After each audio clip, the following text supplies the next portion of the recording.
Y si te dijera que la Unión Europea acaba de aprobar un sistema que aparece descrito, literalmente descrito, en el libro del Apocalipsis, escrito hace 2000 años, soy Billy Graham, pastor y evangelista. He dedicado décadas de mi vida a predicar el evangelio alrededor del mundo.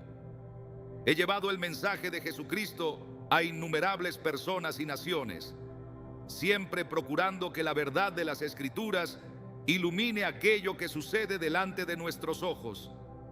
Y créanme, durante todo ese tiempo he visto muchas cosas, muchas coincidencias, demasiadas coincidencias, tantos hechos que dejaron de parecer simples casualidades, patrones que se repiten una y otra vez a lo largo de la historia. Pero lo que voy a contar hoy, lo que descubrí hace apenas unas semanas mientras investigaba en Bruselas, es diferente, completamente diferente. Les advierto desde ahora, si llegan hasta el final de esta conversación, si me acompañan en este viaje, su manera de contemplar el mundo cambiará. Porque vamos a hablar de algo que está sucediendo precisamente en este momento, no en un futuro lejano, no en alguna profecía abstracta. Ahora, en 2025 en Europa, delante de nuestros propios ojos, permítanme contarles cómo comenzó todo para mí. Era octubre de 2025. Me encontraba en Madrid terminando de recopilar material para un nuevo proyecto cuando recibí una llamada, un contacto, un amigo que tengo desde hace muchos años dentro de las instituciones europeas, una persona que prefiere conservar el anonimato. Me dijo algo que literalmente me dejó sin palabras. Billy me dijo: tienes que ver lo que acaba de aprobar la Comisión Europea. Necesitas leer el reglamento EIDAS 2 y después abrir la Biblia en Apocalipsis 13. Soy una persona curiosa por naturaleza. Siempre lo he sido desde mi juventud en Carolina del Norte. Desde que comencé a predicar el Evangelio hace décadas, siempre he tenido la necesidad de profundizar, de ir más allá de la superficie. Así que hice exactamente lo que me sugirió. Me senté ante la mesa, encendí el ordenador y comencé a leer el reglamento EIDAS 2. Electronic Identification, Authentication and Trust Services. Identificación electrónica, autenticación y servicios de confianza. Suena técnico, ¿verdad? Suena aburrido, burocrático, como uno de esos documentos europeos que prácticamente nadie lee debido a su jerga jurídica y sus interminables párrafos. Pero déjenme decirles algo. Cuando empiezas a comprender lo que realmente significa este reglamento, cuando empiezas a observar sus posibles consecuencias, es entonces cuando un escalofrío recorre tu cuerpo. ¿Y saben qué es lo más sorprendente? Que esta estructura, esta arquitectura que están construyendo, fue descrita con una precisión asombrosa por el apóstol Juan hace 2 milenios, cuando escribió el Apocalipsis en la isla de Patmos.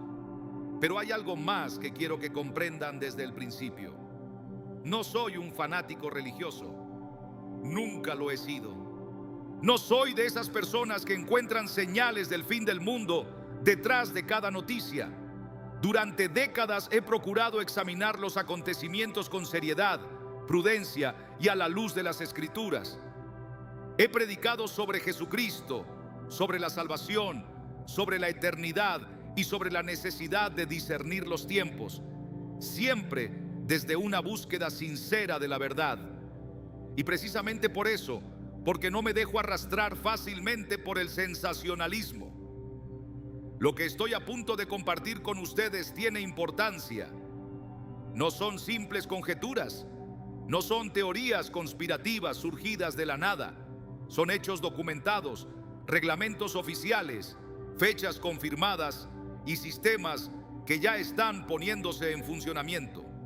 La Unión Europea, esas mismas 27 naciones que forman lo que muchos consideran uno de los experimentos de integración política más ambiciosos de la historia moderna, acaba de aprobar la creación de una especie de cartera digital europea, la EUD Wallet, y para 2026 cada Estado miembro estará obligado jurídicamente a implementar este sistema. Coincidencia. Durante años pensé que una coincidencia era simplemente eso, una coincidencia. Pero después de décadas predicando y observando el mundo, después de contemplar cómo se entrelazan los hilos de la historia, aprendí que cuando determinados patrones se repiten con semejante precisión, cuando antiguas profecías parecen encontrarse con acontecimientos modernos como las piezas de un rompecabezas perfecto, conviene prestar atención. Les prometo con la seriedad que proporcionan décadas de ministerio y con respeto hacia ustedes como buscadores de la verdad, que si me acompañan hasta el final y tienen paciencia para escuchar lo que he descubierto, la última revelación que he reservado será la más impactante. Será precisamente esa revelación la que hará que absolutamente todo lo anterior adquiera un significado nuevo, profundo y transformador. Pero vayamos paso a paso. Como aprendí durante años de ministerio, primero los hechos, después las conexiones y finalmente la imagen completa. El 27 de octubre de 2025, apenas unas semanas atrás, la Unión Europea realizó un anuncio que pasó prácticamente inadvertido en los medios. ¿Por qué? Porque fue presentado como algo técnico, una actualización administrativa, una mejora de los servicios digitales.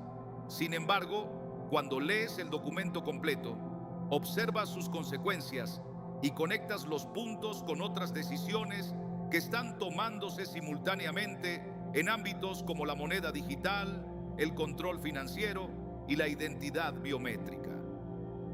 Comienzas a contemplar una imagen mucho más amplia, y aquí aparece algo que me impresionó profundamente, algo que durante varios días me quitó el sueño después de descubrirlo.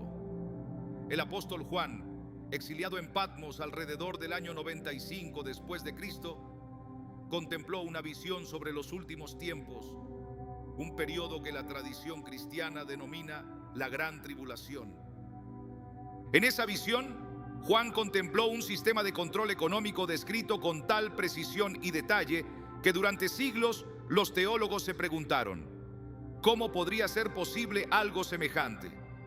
Juan describe que todos, pequeños y grandes, ricos y pobres, libres y esclavos, recibirían una marca en la mano derecha o en la frente y que nadie podría comprar ni vender sin poseer esa marca. Nadie podría comprar ni vender control absoluto sobre la economía, control sobre la capacidad de las personas para participar en la sociedad. Y la clave está precisamente en esa marca, en ese identificador, en aquello que concede o niega el acceso al sistema. Durante 2000 años, esta imagen profética parecía ciencia ficción. ¿Cómo se podrían controlar todas las transacciones de todas las personas? ¿Cómo podría existir un sistema tan omnipresente que nadie pudiera comprar o vender sin pasar por él? Ahora conocemos la respuesta. En 2025 disponemos precisamente de las tecnologías capaces de hacerlo posible, y lo más inquietante es que este mecanismo ya no pertenece únicamente al terreno de la teoría ni a un hipotético futuro. Ya está comenzando a implementarse. Permítanme contarles algo más, procedente de fuentes cuyos nombres no puedo revelar. Personas que trabajan dentro de las instituciones europeas, que observan estos acontecimientos desde el interior y que están sinceramente preocupadas. El calendario, los plazos, la velocidad de implementación. Según ellos, existe una urgencia difícil de explicar únicamente desde una perspectiva técnica o administrativa. ¿Por qué tanta prisa? ¿Por qué unos plazos tan rígidos? ¿Por qué obligar a 27 naciones con sistemas, culturas y prioridades diferentes a implementar exactamente la misma estructura siguiendo prácticamente el mismo calendario? Y aquí aparece la pregunta que lleva semanas persiguiéndome y quitándome el sueño. ¿Es posible que estemos viviendo en los tiempos del cumplimiento de una profecía bíblica? ¿Es posible que aquello que Juan contempló hace 2000 años esté materializándose delante de nosotros mediante reglamentos europeos, carteras digitales y sistemas de identificación biométrica? Como ya he dicho, procuro ser prudente por naturaleza, pero los hechos son obstinados, y lo que compartiré a continuación son precisamente hechos, documentos oficiales, fechas confirmadas y sistemas reales. Vamos a emprender un viaje de investigación y les garantizo que al terminar contemplarán el mundo de otra manera. Recuerdo perfectamente una tarde de marzo de 2018. Estaba en Bruselas, en uno de esos antiguos cafés cercanos al Parlamento Europeo, con techos altos y enormes ventanales. Investigaba un proyecto completamente diferente, pero terminé conversando con un funcionario europeo, un belga veterano que llevaba aproximadamente 30 años trabajando dentro de las instituciones de la Unión Europea. Billy me dijo mientras removía su café: si algo he aprendido durante 3 décadas aquí, es que conseguir que los europeos estén de acuerdo sobre una cuestión importante es prácticamente imposible. Se rió con cansancio.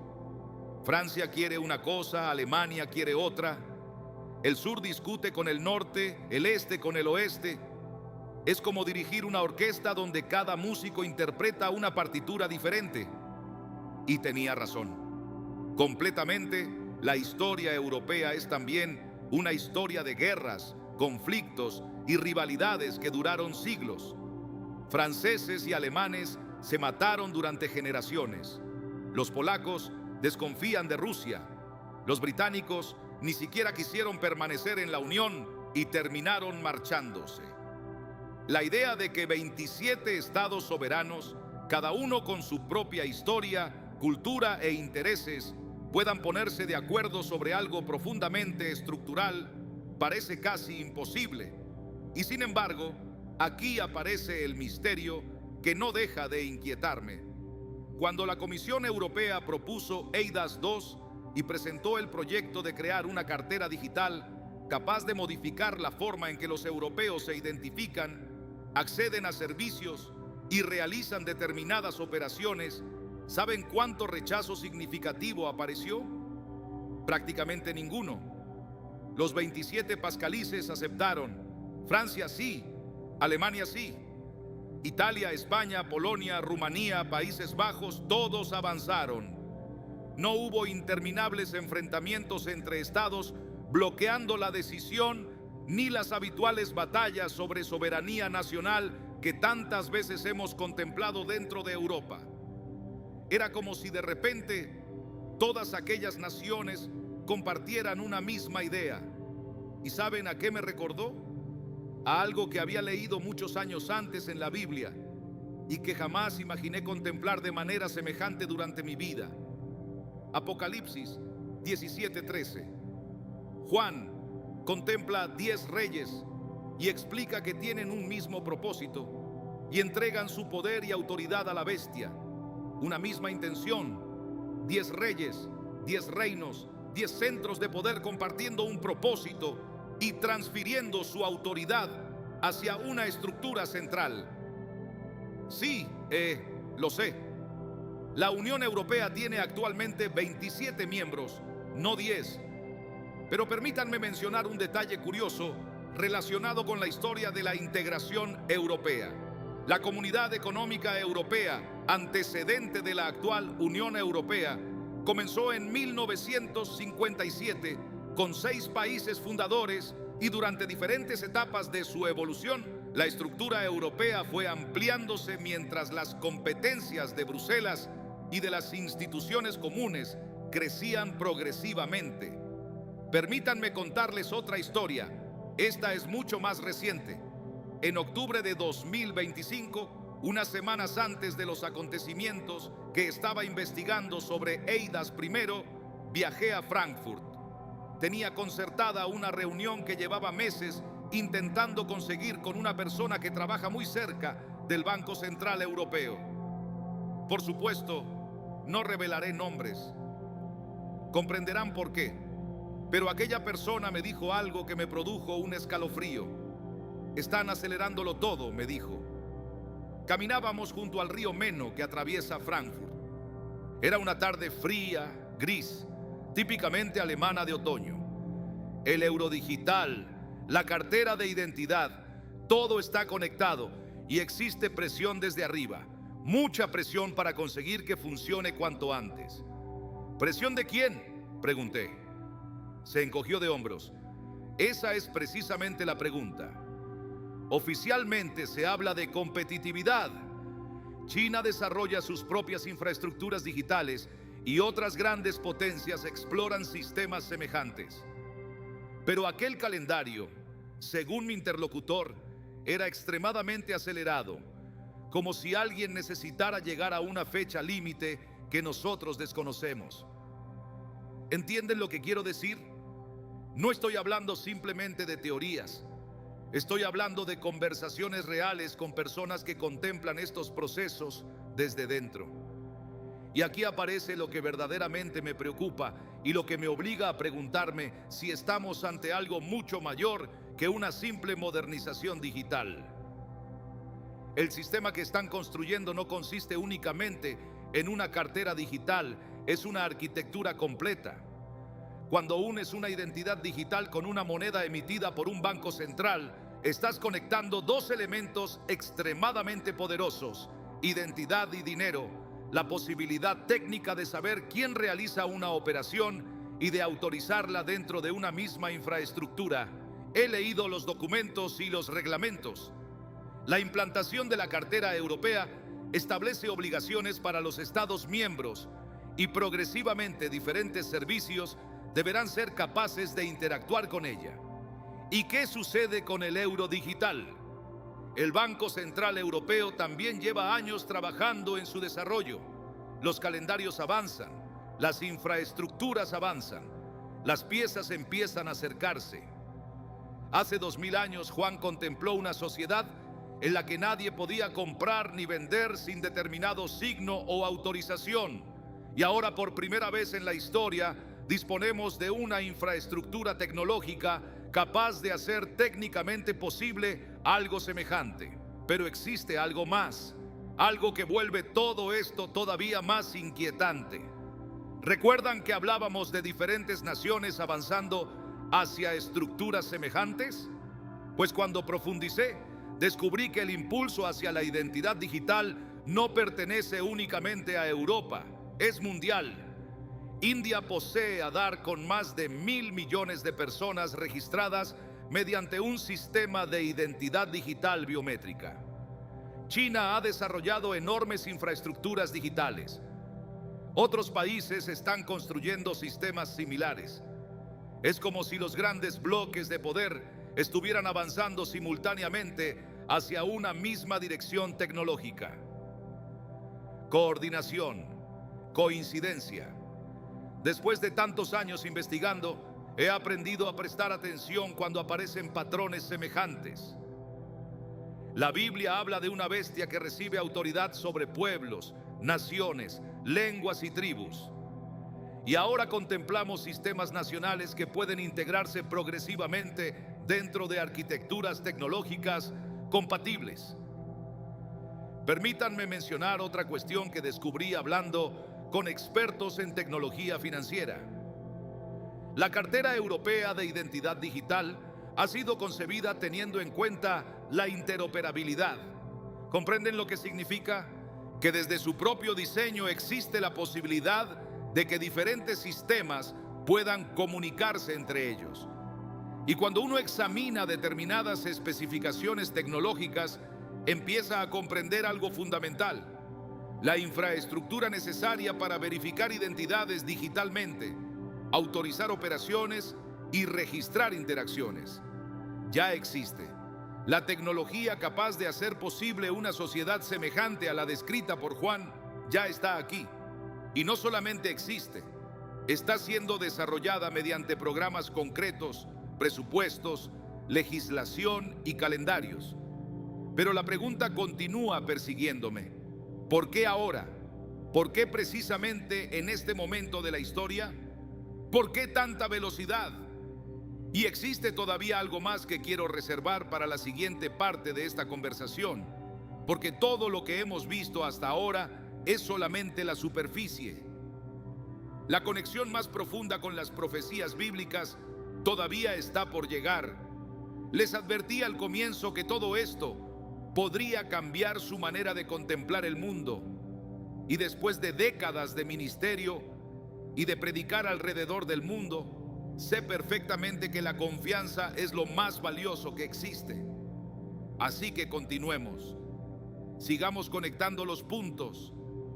Hay una frase que escuché cuando era joven en Carolina del Norte y que nunca olvidé. Decía: quien controla el pan, controla al hombre. Quien controla el alimento, controla la vida. Nunca olvidé esas palabras. Y ahora, décadas después, regresan a mi cabeza con una fuerza extraordinaria. Porque lo que estamos contemplando no es solamente una cuestión relacionada con la identificación digital. En último término, estamos hablando de quién controla el acceso a aquello que necesitamos para desenvolvernos en la sociedad. Permítanme contarles un viaje a Nueva Delhi en 2019. Estaba allí investigando otros asuntos, pero como tantas veces me ocurre, terminé siguiendo una pista inesperada. Un amigo indio, periodista al que conocía desde hacía años, me propuso visitar una aldea de las afueras. Quiero enseñarte algo, me dijo antes de que escribas sobre tecnología y control. Llegamos a una aldea extremadamente pobre.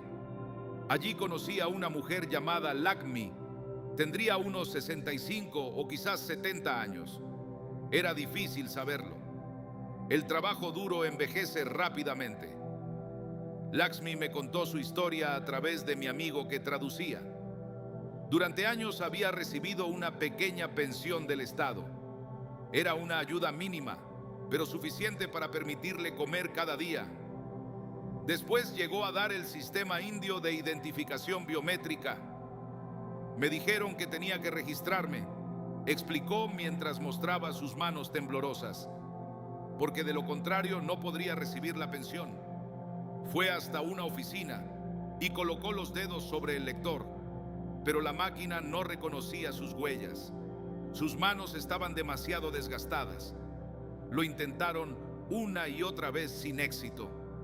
Le dijeron que regresara al día siguiente. Volvió. Sucedió exactamente lo mismo. Y después, otra vez y otra. Durante meses, Lakshmi tuvo enormes dificultades para acceder a la ayuda de la que dependía.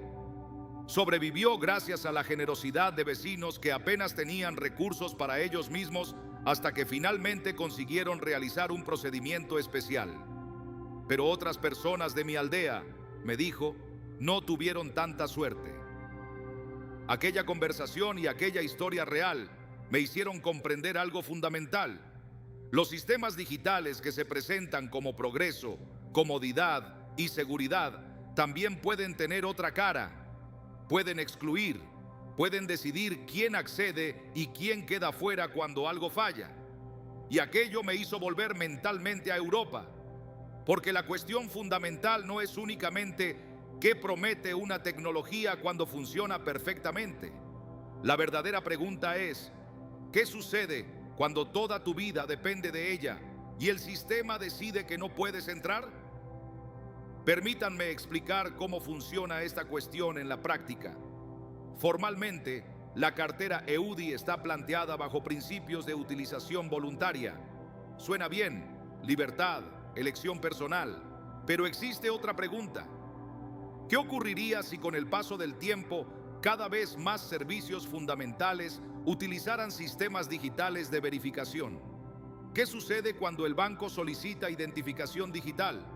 ¿Qué sucede cuando un empleador verifica tus credenciales mediante esa infraestructura? ¿Qué ocurre cuando diferentes administraciones trasladan progresivamente sus servicios hacia esos sistemas? ¿Hasta qué punto continúa existiendo una alternativa práctica? Es parecido al teléfono móvil.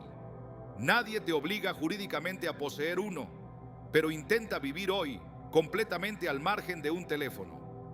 Intenta trabajar, comunicarte, utilizar determinados servicios sin él. Resulta cada vez más difícil. Y aquí reaparece la frase bíblica que siempre me produce un escalofrío: que nadie pudiera comprar ni vender salvo quien tuviera la marca. Comprar y vender participación económica. Y cuando una identidad digital se combina con formas de dinero digital programable, aparece técnicamente la capacidad de establecer condiciones sobre determinadas operaciones. Un especialista en criptomonedas y monedas digitales de bancos centrales me explicó hace unas semanas algo importante. Billy me dijo durante una videollamada: mucha gente no comprende la diferencia entre el dinero digital que ya utilizamos mediante tarjetas y una moneda digital emitida directamente dentro de la infraestructura de un banco central. Hablamos durante bastante tiempo sobre las posibilidades tecnológicas de estas monedas. El dinero digital puede incorporar reglas, puede incorporar condiciones, puede diseñarse de diferentes maneras y precisamente ahí reside una de las cuestiones que más debate deberían provocar, porque una tecnología capaz de autorizar automáticamente operaciones también posee, desde el punto de vista técnico, la capacidad de rechazarlas bajo determinadas condiciones. Ven hacia dónde conduce esta reflexión. No significa que necesariamente vaya a utilizarse de esa manera, pero significa que la capacidad tecnológica puede existir y eso cambia por completo la conversación. Volvamos a India. Cuando Aadhaar comenzó a convertirse en una herramienta fundamental para acceder a determinados servicios, aparecieron historias de personas vulnerables que experimentaban enormes dificultades cuando la autenticación biométrica fallaba. Ancianos, niños, personas cuyas huellas no podían ser correctamente reconocidas. Quien controla el pan, controla al hombre. Y lo que me preocupa de Europa no es afirmar que vaya a suceder exactamente lo mismo. Europa posee otras instituciones, otras garantías y otras leyes. Lo que me interesa es el principio estructural, una identidad digital que se convierte progresivamente en puerta de entrada hacia numerosos aspectos de la vida. Y existe todavía algo más. Mientras investigaba las fases piloto de la cartera europea, encontré una expresión que me hizo reflexionar profundamente. Verificación del comportamiento. ¿Qué significaría un sistema capaz no solamente de verificar quién eres, sino también determinadas credenciales relacionadas con lo que haces? China ya ha demostrado hasta dónde pueden llegar determinadas formas de integración entre tecnología, identidad y acceso a servicios. Europa afirma que seguirá un camino distinto. Habla de privacidad, de protección de datos, de garantías jurídicas, y esas diferencias importan, pero las leyes pueden cambiar, los gobiernos cambian, mientras que una infraestructura, una vez construida, puede permanecer durante décadas. Recuerdo una conversación con un teólogo al que conozco desde hace años, un hombre que ha dedicado prácticamente toda su vida al estudio de las Escrituras.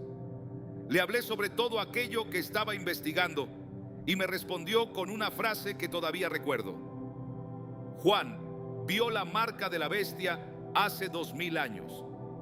Durante siglos, los cristianos se preguntaron cómo sería técnicamente posible controlar la economía de esa manera. Ahora sabemos que no requiere magia, puede hacerse mediante tecnología. La tecnología existe.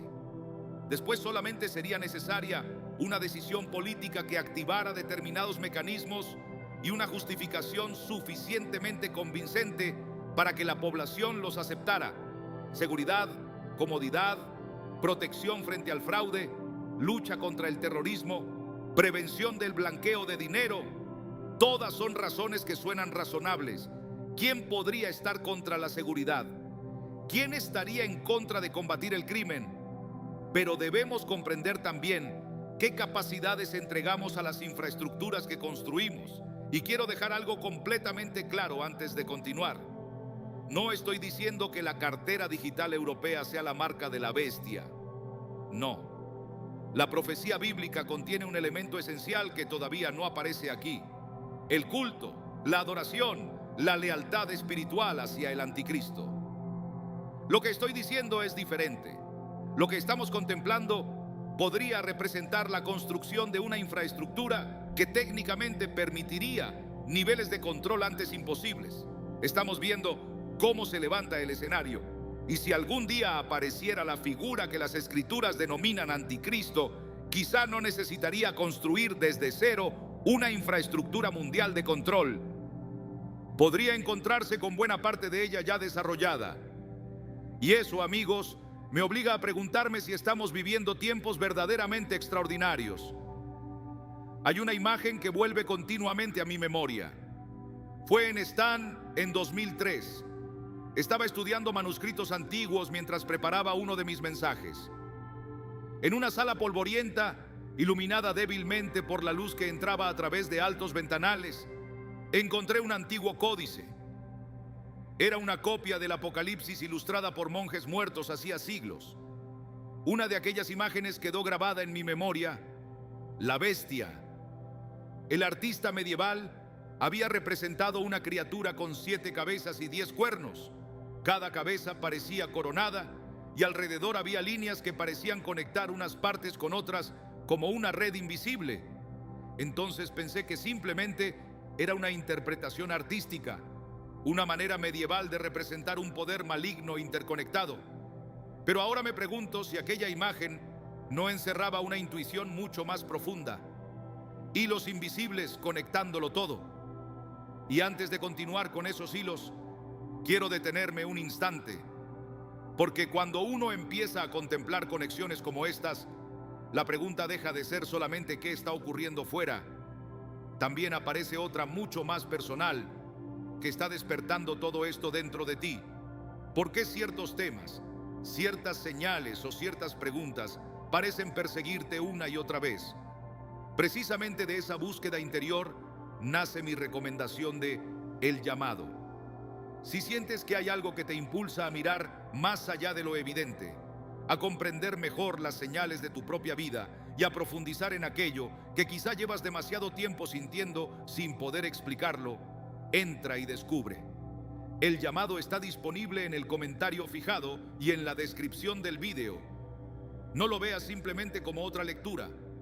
Entra, descúbrelo y permite que sus páginas te ayuden a explorar esa pregunta que quizá ya está resonando dentro de ti. ¿Qué intenta mostrarme todo esto? ¿Y qué debo hacer con ello?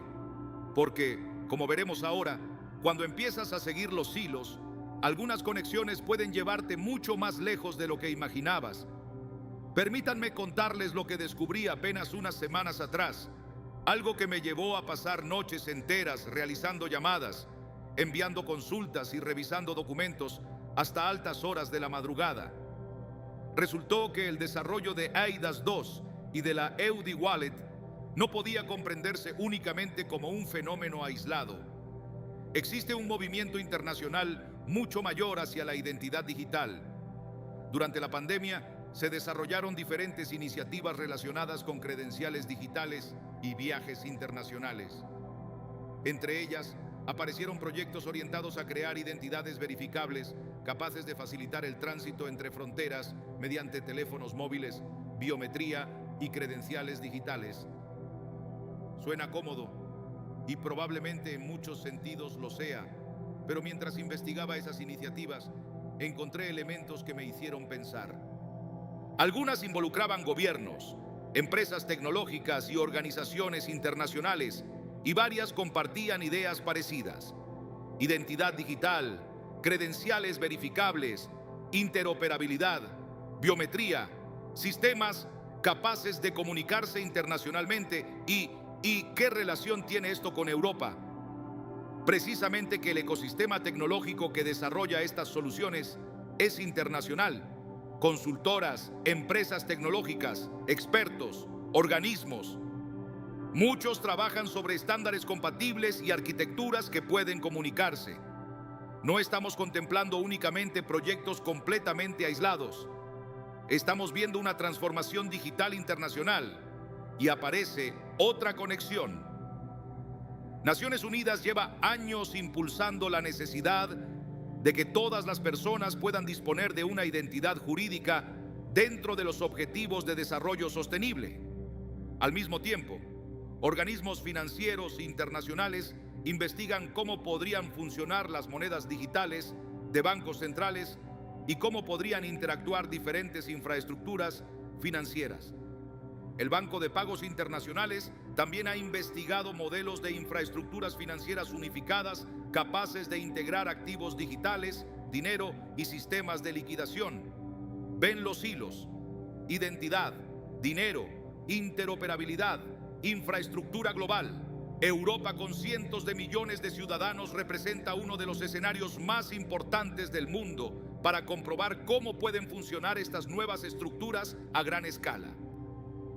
Pero existe otra dimensión que me obliga a pensar, no solamente tecnológica, también espiritual.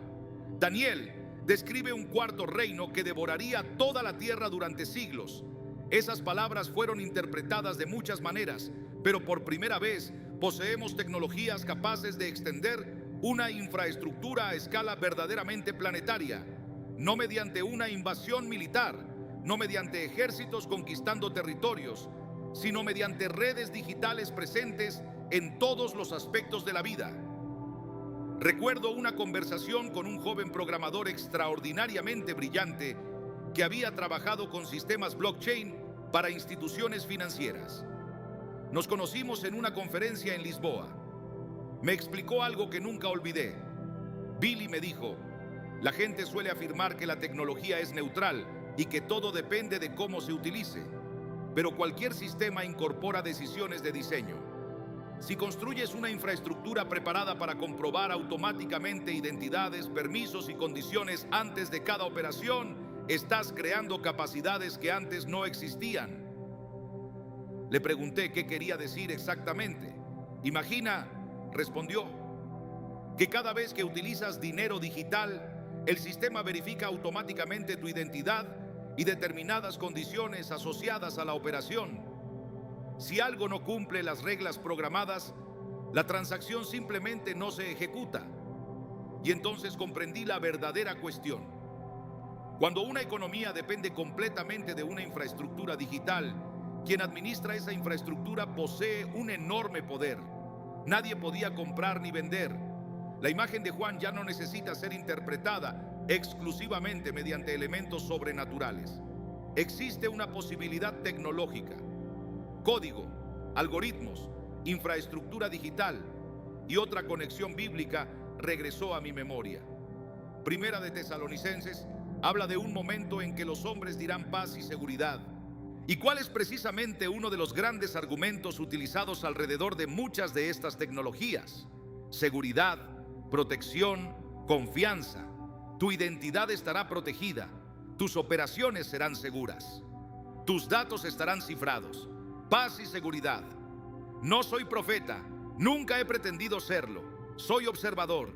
He dedicado mi vida a observar, documentar y conectar patrones. Y lo que observo ahora me recuerda inevitablemente a imágenes que las Escrituras relacionan con los últimos tiempos. Permítanme contarles una última historia antes de entrar en la revelación final. Hace unos meses estaba en Roma.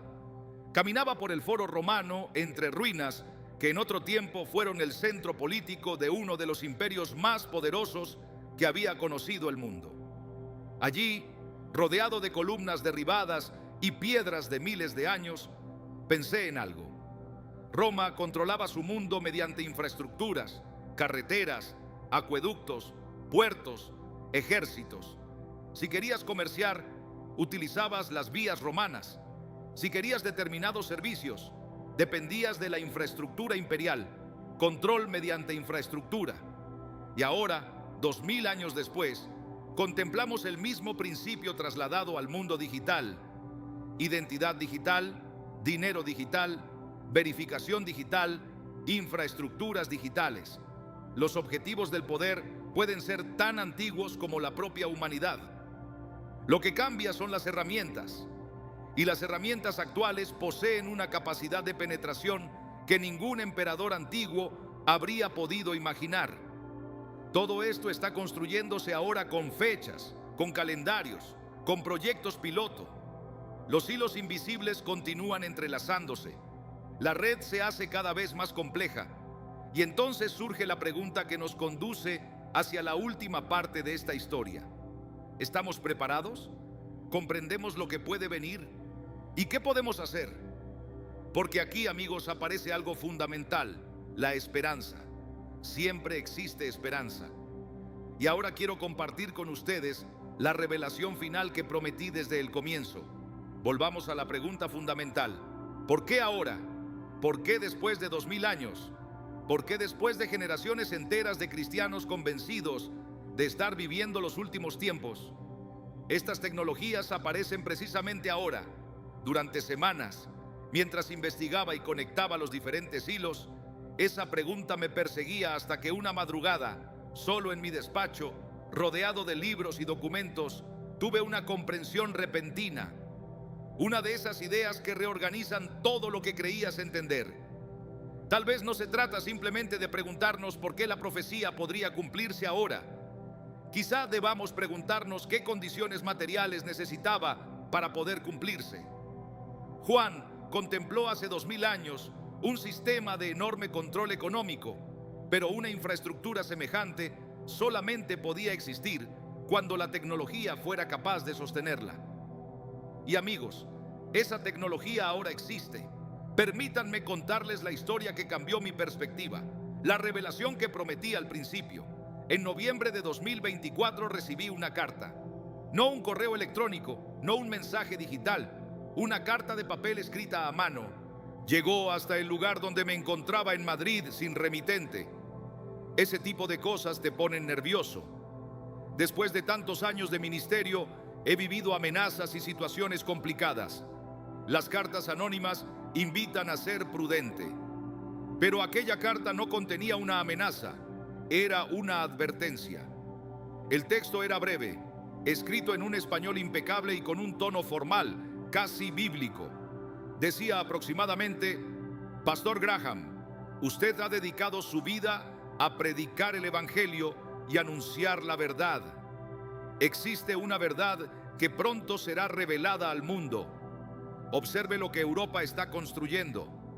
Observe los tiempos y recuerde, las profecías no fueron entregadas para provocar miedo, sino para prepararnos. La luz siempre vence a la oscuridad. No había firma. No pude descubrir quién la había enviado, pero aquellas palabras iniciaron la investigación que hoy comparto con ustedes, y después de todo lo que he encontrado, creo comprender mejor aquello que su autor quería que viera. La revelación final es esta. Escuchen con atención, porque probablemente sea lo más importante que diré. Si la infraestructura tecnológica que está apareciendo ante nuestros ojos llegara algún día a utilizarse para construir el tipo de sistema descrito en las profecías relacionadas con el anticristo, debemos recordar algo fundamental. La profecía no termina con el triunfo de la bestia, termina con su derrota. Los últimos capítulos del Apocalipsis no están dedicados a la victoria definitiva del mal. Hablan de su destrucción, del regreso de Cristo, de la derrota de la bestia, de la restauración, de hacer nuevas todas las cosas. Durante estos meses, mientras contemplaba cómo avanzaban estas tecnologías, sentí miedo. No voy a mentirles, sentí miedo verdadero. Pensar que determinadas imágenes proféticas podrían adquirir una dimensión tecnológica resulta inquietante. Pero entonces recordé algo esencial. Las profecías no fueron entregadas para aterrorizarnos, fueron entregadas para prepararnos. Jesús dijo que cuando comenzaran a suceder determinadas cosas, levantáramos la cabeza porque nuestra redención estaría cerca. No dijo aterrorícense, no dijo desespérense, dijo levanten la cabeza. Y durante estos últimos meses comprendí profundamente algo. El hecho de que determinadas tecnologías puedan recordarnos imágenes proféticas no significa que seamos víctimas indefensas. Significa que vivimos un periodo extraordinario de la historia humana y tenemos una enorme responsabilidad. Primero, comprender lo que ocurre. No podemos vivir en la ignorancia. No podemos esconder la cabeza y fingir que la transformación tecnológica no existe. Los primeros cristianos conocían las profecías, estudiaban las escrituras y permanecían atentos a los signos de su tiempo. Nosotros debemos hacer lo mismo. Segundo, conservar nuestra libertad espiritual, porque aquí aparece una verdad que me proporcionó tranquilidad durante esta investigación. La marca de la bestia, cuando llegue en su forma definitiva, según la interpretación bíblica, no será únicamente un mecanismo tecnológico, estará relacionada con una decisión espiritual. El Apocalipsis relaciona la marca con la adoración y la lealtad hacia la bestia. Eso significa que una cartera digital, el euro digital o cualquiera de los sistemas tecnológicos actuales no son automáticamente la marca. Podrían, bajo determinadas circunstancias futuras, formar parte de una infraestructura susceptible de ser utilizada para controlar. Pero eso es diferente. La profecía habla además de una elección consciente relacionada con la lealtad espiritual, y esa diferencia es fundamental. Tercero, conservar la esperanza, porque la historia no termina con el control de la bestia, termina con la victoria de Cristo. He visitado las catacumbas de Roma, donde los primeros cristianos se reunían clandestinamente mientras eran perseguidos por el imperio. He contemplado las inscripciones de sus paredes y saben que encontraba una y otra vez, no mensajes de desesperación, no gritos de miedo, encontraba símbolos de fe. Aquellos cristianos vivían bajo un imperio capaz de perseguirlos, arrojarlos a las fieras y ejecutarlos. Y aún así, conservaron la esperanza porque conocían algo que también nosotros debemos recordar. La victoria final no pertenece al mal. Ahora vayamos a lo práctico. ¿Qué podemos hacer con esta información? Primero, informarnos y compartir conocimiento sin dejarnos dominar por el miedo. Las personas tienen derecho a comprender las tecnologías que están introduciéndose y sus posibles consecuencias. Segundo, prepararnos espiritualmente. Si verdaderamente estamos entrando en tiempos proféticos, debemos permanecer firmes en nuestra fe, arraigados en las Escrituras y conectados con comunidades capaces de apoyarnos. Tercero, conservar nuestra humanidad. Las infraestructuras digitales convierten inevitablemente muchos aspectos de nuestra existencia en datos, números y transacciones.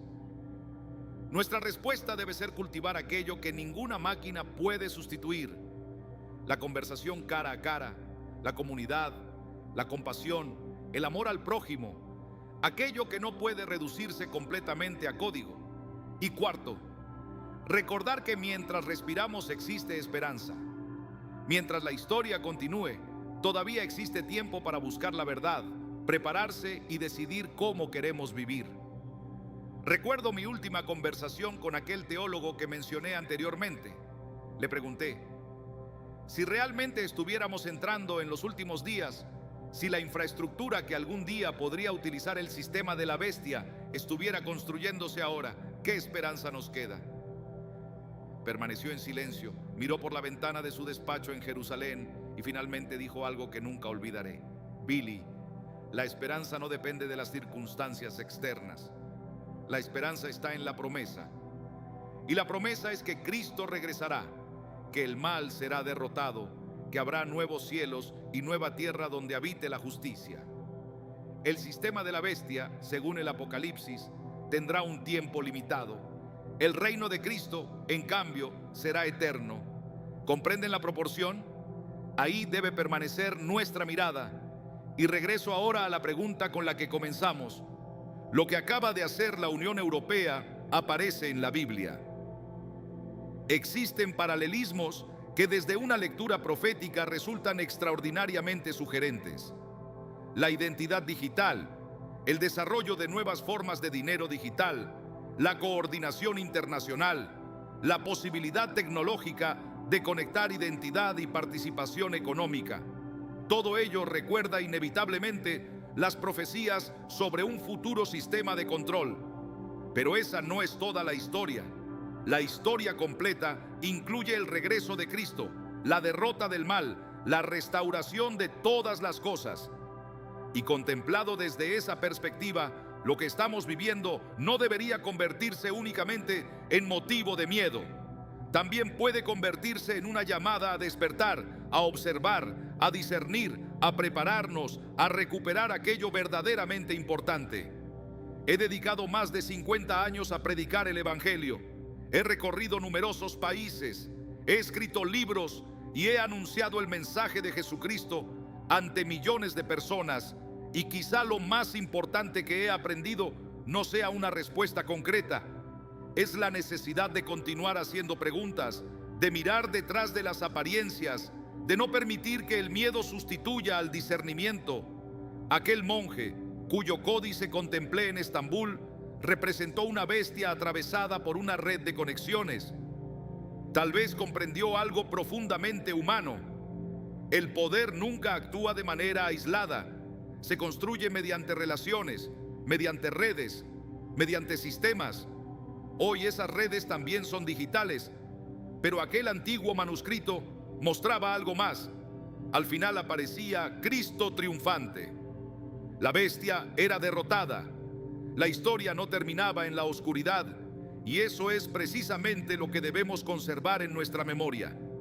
Sí, las tecnologías que estamos construyendo hacen posible algo que durante siglos habría parecido inconcebible: un sistema capaz de verificar identidades y gestionar transacciones a una escala gigantesca. Por eso debemos observarlo con atención, debemos comprenderlo, debemos exigir garantías, y desde una perspectiva espiritual debemos discernir los tiempos sin permitir que el miedo gobierne nuestra vida. Porque la profecía fundamental no habla únicamente de oscuridad, también habla de lo que sucede después. Dios enjugará toda lágrima, la muerte dejará de existir, no habrá más llanto, ni clamor, ni dolor, porque las cosas anteriores habrán pasado. Esa es mi esperanza, esa es nuestra esperanza. Y con esa esperanza contemplamos el futuro, no paralizados por el miedo, sino con la cabeza levantada. Gracias por acompañarme en este viaje. Gracias por buscar la verdad conmigo. Y recuerden, la luz siempre, siempre termina venciendo a la oscuridad. Y antes de despedirme definitivamente, quiero pedirles algo. No como pastor, no como evangelista, no como alguien que ha pasado décadas predicando, estudiando las Escrituras y hablando de Jesucristo. Quiero pedírselo simplemente como un ser humano que, igual que ustedes, ha tenido momentos de incertidumbre, preguntas difíciles y noches en las que el mundo parece demasiado oscuro. Después de hablar de profecías, sistemas, tecnología y poder, existe una pregunta mucho más importante: ¿dónde está puesta nuestra confianza? Porque podemos conocer cada noticia, analizar cada reglamento y estudiar cada detalle del Apocalipsis, pero si al final nuestro corazón está gobernado por el temor, habremos perdido de vista lo esencial. La fe no consiste en negar lo que sucede. La fe consiste en mirar la realidad de frente y aún así creer que Dios continúa teniendo la última palabra. Tal vez alguien me escucha ahora desde una habitación en silencio, tal vez desde un teléfono mientras regresa a casa, tal vez desde un pequeño pueblo o desde una gran ciudad. Quizá usted llegó a este video por curiosidad, inquietud, o porque algo dentro de usted le decía que debía escucharlo hasta el final. No sé cuál sea su situación, pero sí quiero decirle algo profundamente importante. No permita que ninguna noticia le robe la esperanza. No permita que ningún gobierno, ninguna tecnología, ninguna crisis, ninguna amenaza, ni ninguna incertidumbre sea más grande en su corazón que Dios. Los imperios nacen y desaparecen. Los sistemas se levantan y caen. Los gobernantes llegan y se marchan. Las generaciones pasan, pero la promesa de Dios permanece. La Biblia está llena de hombres y mujeres que vivieron tiempos que parecían imposibles. Moisés conoció el poder de un faraón que parecía invencible. Daniel vivió bajo imperios capaces de decidir sobre la vida y la muerte. David conoció el miedo de ser perseguido. Los primeros cristianos caminaron por calles donde confesar su fe podía costarles la vida. Y sin embargo, una y otra vez encontramos el mismo mensaje atravesando las Escrituras. No temas, no porque no existieran razones humanas para sentir temor, sino porque existía una razón espiritual mucho mayor para permanecer firmes. Dios seguía allí. Eso es lo que no podemos olvidar. Nuestra fe no depende de que el mundo permanezca estable. de que los mercados funcionen o de que la tecnología sea utilizada siempre con buenas intenciones. La fe cristiana nació precisamente en un mundo incierto, creció en medio de persecuciones, se extendió cuando parecía que todo estaba en contra de aquellos primeros creyentes. Y quizá por eso su mensaje sigue teniendo tanta fuerza 2000 años después, porque no promete que nunca habrá tormentas, promete que no estaremos solos dentro de ellas. Cuando Jesús atravesó el mar de Galilea con sus discípulos y apareció la tormenta, aquellos hombres creyeron que iban a morir. El viento golpeaba la barca, las olas entraban y todo parecía indicar que el final estaba cerca, pero Cristo estaba allí. Muchas veces nosotros hacemos exactamente lo mismo. Miramos las olas, calculamos el peligro, imaginamos lo peor y olvidamos quién está en la barca. Tal vez hoy las olas tengan otros nombres: guerras, crisis financieras, identidad digital, control, enfermedad, soledad o problemas familiares. Cambian los nombres, pero el miedo funciona de la misma manera. Nos convence de que estamos solos y de que todo depende únicamente de nuestras fuerzas. Hay cosas que debemos vigilar, decisiones que debemos cuestionar e información que debemos conocer. Pero también existe un límite después del cual la obsesión por controlar el futuro puede robarnos el presente. Y ahí es donde la fe se convierte en una forma de libertad. Creer en Dios no significa cerrar los ojos, significa abrirlos sin permitir que la oscuridad entre en el corazón. Significa decir: no entiendo todo lo que está ocurriendo, no sé exactamente qué sucederá mañana, pero sé en quién he puesto mi confianza. Si usted ha llegado hasta aquí y siente que su fe se ha debilitado, no piense que todo está perdido. La fe también atraviesa desiertos. Hay momentos en los que uno cree con fuerza y otros en los que apenas puede pronunciar una oración. Hay días en los que sentimos a Dios cerca y otros en los que parece guardar silencio. Pero incluso el silencio puede formar parte del camino. Una semilla enterrada bajo tierra parece perdida y sin embargo está comenzando un proceso que todavía no podemos ver. Tal vez algo semejante esté sucediendo ahora en su vida. Quizá no vea todavía la respuesta. Quizá lleva meses pidiendo algo. Quizá ha llorado en secreto. No tengo una respuesta fácil para cada dolor, pero sí creo que el sufrimiento no tiene por qué tener la última palabra. Por eso quiero pedirle que no abandone su fe por lo que está viendo en el mundo. No permita que el miedo a lo que podría suceder mañana destruya la paz que puede recibir hoy. Si las profecías bíblicas verdaderamente se aproximan a momentos decisivos, entonces nuestra respuesta no debería ser correr desesperadamente detrás de cada rumor. Nuestra respuesta debería ser acercarnos más a Dios, amar con mayor profundidad, perdonar mientras todavía tenemos tiempo, cuidar a quienes tenemos cerca y recordar que ninguna estructura humana puede controlar el interior de una persona que ha decidido poner su esperanza en algo más grande que el poder de este mundo. Y quiero proponerles algo muy sencillo. Cuando termine este video, antes de abrir otra noticia o continuar desplazando la pantalla, quédense unos instantes en silencio. No necesitan una oración complicada. Díganle a Dios simplemente lo que sienten. Si tienen miedo, díganle que tienen miedo. Si están confundidos, díganle que están confundidos. Si han perdido la fe, díganle que quieren recuperarla. Si necesitan fortaleza, pídanla. La oración auténtica no necesita máscaras. Tal vez una de las formas más profundas de comenzar sea con una frase sencilla: Dios, sigo confiando en ti. A veces una frase corta pronunciada con sinceridad puede contener más verdad que un discurso entero.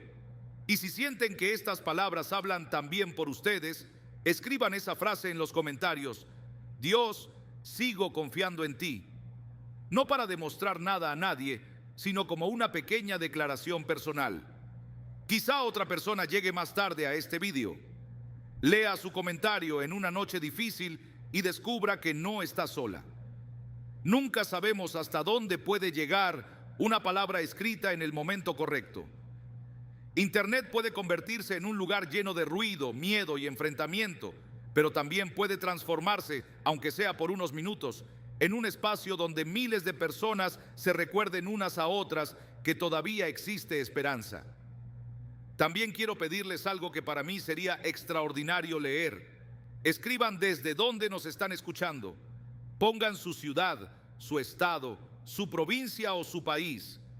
Quiero imaginar ese mapa invisible de personas conectadas por una misma búsqueda. Quizá alguien esté escuchando desde Madrid y otra persona desde Ciudad de México.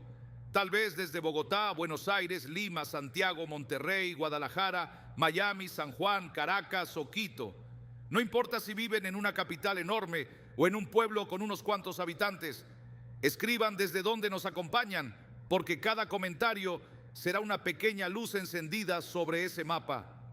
Imaginen por un momento lo que significa personas que no se conocen, separadas por miles de kilómetros, posiblemente pertenecientes a generaciones diferentes, con historias completamente distintas, pero reunidas alrededor de una pregunta que acompaña al ser humano desde siempre.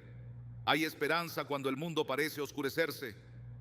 Y mi respuesta, después de todo lo que he visto, leído e investigado, es sí, existe esperanza.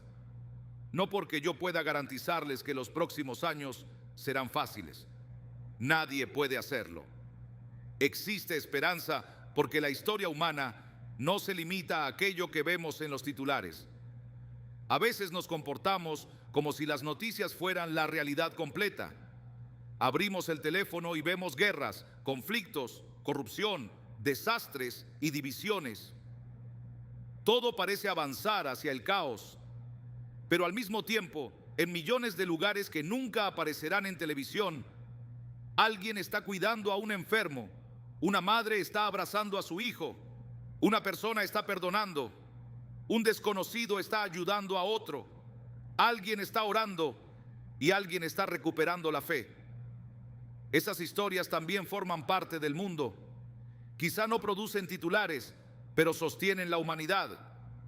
Puede que cambien los sistemas económicos. Puede que aparezcan nuevas formas de identificación. Puede que nuestra relación con la tecnología se transforme de maneras que hoy apenas comenzamos a imaginar. Pero ninguna aplicación puede obligarnos a odiar. Ningún algoritmo puede impedirnos amar. Ninguna base de datos puede borrar una oración pronunciada en silencio. Ninguna infraestructura puede controlar completamente la conciencia de una persona que ha decidido vivir conforme a sus convicciones. Y quizá esa sea una de las formas más profundas de resistencia espiritual. Permanecer humanos, permanecer compasivos, permanecer fieles. Si usted cree en Dios, cuide esa fe, aliméntela, lea las Escrituras no solamente buscando fechas o señales, sino buscando sabiduría. Lea los Evangelios, observe cómo actuaba Jesús frente al poder, frente al miedo, frente al sufrimiento y frente a quienes eran rechazados. Ore, busque comunidad, hable con personas que le ayuden a crecer y no con quienes únicamente alimentan su ansiedad. Y si usted todavía no sabe si cree, si llegó aquí con dudas, también hay un lugar para usted. La duda sincera puede convertirse en el comienzo de una búsqueda profunda. No tenga miedo de hacer preguntas. Y mientras veo mentalmente esos comentarios comenzando a aparecer desde distintos lugares, quiero imaginar algo más que nombres de ciudades. Detrás de cada comentario existe una persona. Quizá alguien está luchando por sacar adelante a su familia. Quizá alguien ha perdido recientemente a un ser querido. Quizá otra persona siente que nadie la comprende. Si escriben desde donde nos escuchan, recuerden que al otro lado hay seres humanos leyendo. Tratémonos con respeto. Si alguien pide oración, respondamos con humanidad. No necesitamos pensar exactamente igual para tratarnos con dignidad. Así que escríbanlo abajo. ¿Desde qué ciudad, desde qué país, desde qué rincón del mundo están escuchando estas palabras? Y si quieren dejar también una declaración de fe, escriban simplemente: Dios, sigo confiando en ti. Me gustaría que la sección de comentarios se convirtiera en un mapa de esperanza, una prueba visible de que, aunque existan fronteras, idiomas, gobiernos y sistemas diferentes, todavía podemos encontrarnos alrededor de algo que trasciende todo eso. Porque quizá el mundo que viene sea más digital, más conectado y más difícil de comprender. Precisamente por eso necesitaremos recordar con mayor fuerza aquello que no puede digitalizarse: la fe, la conciencia, la misericordia, la verdad, el amor, la capacidad de elegir el bien cuando nadie nos observa. Esas cosas no pertenecen a un servidor, forman parte de aquello que nos hace humanos. Y termino ahora sí con una convicción que se ha fortalecido después de todos estos años. He pasado buena parte de mi vida predicando el Evangelio en lugares lejanos, hablando con personas de muchas naciones y contemplando preguntas que parecían no tener respuesta. Pero quizá una de las cosas más extraordinarias sea mucho más sencilla: que una persona rodeada de incertidumbre todavía sea capaz de creer, que frente al miedo decida confiar, que frente al odio decida amar, que frente a la oscuridad decida encender una luz. Gracias por haber llegado hasta aquí. Gracias por escuchar, por pensar, por cuestionar y también por conservar abierta la posibilidad de la esperanza. Déjenme saber desde dónde nos acompañan. Quiero leer esos lugares. Quiero ver hasta dónde ha llegado este mensaje. Y allí donde estén en este instante, deseo que recuerden algo: ninguna oscuridad es eterna, ninguna noche dura para siempre, ningún poder humano tiene la última palabra, porque al final, después de todas las preguntas, después de todos los documentos, después de todas las profecías y después de todas las investigaciones, quizá la decisión más importante siga siendo profundamente sencilla: elegir en quién depositamos nuestra confianza. Yo les invito a no depositarla en el miedo, a no entregársela a ningún sistema, a ningún hombre, a ninguna institución. Pónganla en Dios y sigamos adelante, atentos, conscientes, pero con esperanza, siempre con esperanza.